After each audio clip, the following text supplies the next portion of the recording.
वंदे मातरम। नमस्कार। जय श्री राम।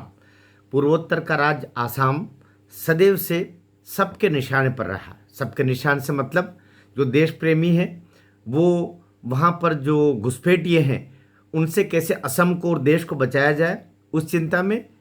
तो जो वोटों की राजनीति करते हैं, जो विदेशी नागरिकों को भारत के नागरिक बना करके, चाहे वो बांग्लादेशी है, रोहिंग्या है, जो भी, उनको अपना वोटर बनाने के लिए उनके लिए मेहमानदारी करा करके उनको बसाने के चक्कर में रहते हैं। अर्थात असम में वो लोग भी और दूसरे वे लोग जो उनको घुसने से रोकने के उसमें लगे रहते हैं। दोनों के लिए सदैव केंद्र पर रहा आसाम। चूँकि बांग्लादेश की और बर्मा की और सबकी लगभग सीमाएं उसको छूती है। अभी हेमंत बिस्व शर्मा जो वहाँ के मुख्यमंत्री हैं, उन्होंने एक ऐसा काम कर दिया है जो बाकी कई सारे राज्यों के मुख्यमंत्रियों के लिए आदर्श है। उन्होंने एक ऐसा तोड़ निकाला है। कहते हैं ना कि बाबा साहब अम्बेडकर के संविधान में वो सभी व्यवस्थाएं थी, आप लागू करने में आपने चूक कर दी, विलंब कर दिया या जानबूझ के आपने उनको लागू नहीं किया, तो ये आपकी परेशानी। तो अभी उन्होंने एक आज ही अर्थात मंगलवार को यद्यपि कैबिनेट की बैठक ली थी आसाम में, और एक कानून को उन्होंने, कानून बनाया नहीं, एक कानून था उसको अब लागू किया। कानून क्या था? कानून ये था कि असम में जो घुसपैठिए आए हैं, यदि उनके बारे में ज़िला उपायुक्तों को या वहाँ की सीमा पुलिस को कोई सूचित करता है तो ऐसी अवस्था में उनको डिटेंशन सेंटर में गिरफ्तार करके ले जाना और वापस बांग्लादेश या पाकिस्तान या जहाँ से भी वो भाग करके आए हैं उनको वापस वहाँ भेजने की व्यवस्था। ये कानून दरअसल नेहरू जी के ज़माने का है। अर्थात देश का संविधान जब लागू हुआ था 26 जनवरी 1950, उसके लगभग 1-1.5 महीने के बाद में ही 1 मार्च 1950 से ये कानून असम में लागू किया गया था। जो IEAA ये था विदेशी नागरिकों के असम में प्रवेश के बाद में निष्कासन की प्रक्रिया, ऐसा करके ये एक कानून बना था और इसको नेहरू जी ने लागू किया था।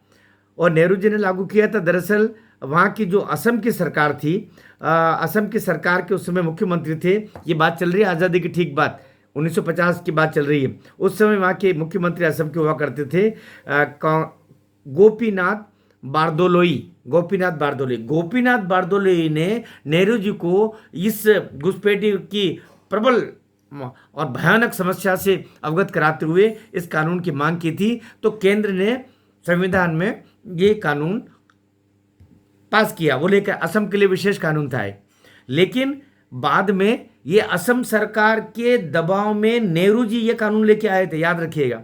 और लेकिन ये 1 महीने अर्थात 1 मार्च 1950 को लागू किया और 1 अप्रैल से पहले ही वापस 1 महीने के अंदर अंदर ही उसको नेहरू जी ने वापस बोल दिया कि ये नेहरू लियाकत समझौते के तहत हमें थोड़ी सी इसको अभी लागू करने में, इसको अभी क्रियान्वित करने में फिलहाल इसको रोक लिया जाए। तो वो कानून बना हुआ था, लेकिन इस पर फिलहाल ज़्यादा इस पर जोर नहीं देना, इसको अभी लागू करने का मामले पर ज़्यादा प्रेशर मत दो। अर्थात कानून तो था लेकिन उसको व्यवहार में लाने पे रोक दिया गया। 1 महीने ये कुल मिला के रहा। लेकिन उसके बाद में जब ढूंढाई मची और इस कानून को लेकर के कुछ लोग फिर हाई कोर्ट, सुप्रीम कोर्ट भी गए हैं। तो सुप्रीम कोर्ट में भी अभी मार्च 2024 में, अक्टूबर 2024 में इस पर सुनवाई हुई 6 जजों की पीठ के द्वारा, और उन्होंने भी इसे नागरिकता अधिनियम की धारा 6A के तहत इस कानून को वैध पाया है। अर्थात अगर असम सरकार इसको कार्यान्वित करती है तो ये कानून तो वैध है, और उसको कार्यान्वित नहीं करी वो बात अलग है। उसको लेकर के अभी अर्थात अब यद्यपि उसको अभी जून 2025 में हेमंत बिस्व शर्मा जी, वहाँ के मुख्यमंत्री, वो घोषणा कर चुके थे कि हम ये जो नेहरू जी का जो कानून था उस समय का आसाम पर घुसपैठियों को रोकने के लिए और उनको वापस अपने देश भगाने के लिए हम इसको लागू करेंगे। लेकिन उसके बाद फिर ये 1, 1.5, 2, 3 महीने निकल गए और अब मतलब आज से ही कह सकते हैं कि ये कानून लागू कर दिया गया, इसका एसओपी जारी कर दिया गया। एसओपी क्या है? एसओपी ये है कि ज़िले के उपायुक्त महोदय को ये अधिकार दिया गया है कि वो उनके पास में यदि कोई सूचना आती है या सूचना कोई देता है या स्वतः कहीं से उनको ज्ञात होता है ऐसा, तो वो ऐसे व्यक्ति जिनको विदेशी बताया जा रहा है उसको 10 दिन का नोटिस देंगे कि वो व्यक्ति उनको उनके पास में जाकर के और अपनी नागरिकता प्रमाणित करने के दस्तावेज प्रस्तुत करे। यदि वो व्यक्ति 10 दिन में वो नागरिकता प्रमाणित करने के सही दस्तावेज प्रस्तुत नहीं कर पाता है तो 10वें दिन उस व्यक्ति को उस आसाम से अर्थात भारत से यूँ कहना चाहिए उसको निष्कासित करने का आदेश जिला उपायुक्त देंगे और वहाँ की बीएसएफ अर्थात सीमा सुरक्षा पुलिस जो होगी वो उसको गिरफ्तार करके और बांग्लादेश, पाकिस्तान या जहाँ से वो आया उसको वहाँ भेज दिया जाएगा। ये कानून अब लागू हो गया है। तो ये निश्चित रूप से बधाई की पात्र है असम सरकार और हेमंत बिस्वा शर्मा को बार बार आपको बधाई देना चाहिए। आखिर उस बंदे ने कर दिखाया है। अब देखिए इस पर कितना तूफान मचता है। अभी तो आसाम बिहार का खत्म नहीं हुआ है एसआईआर और अब ये शुरू हो गया है। लेकिन आप टिप्पणी में लिखिएगा ऐसा हर प्रदेश को करना चाहिए। कानून तो है, लागू करने वाले चाहिए। भारत माता की जय।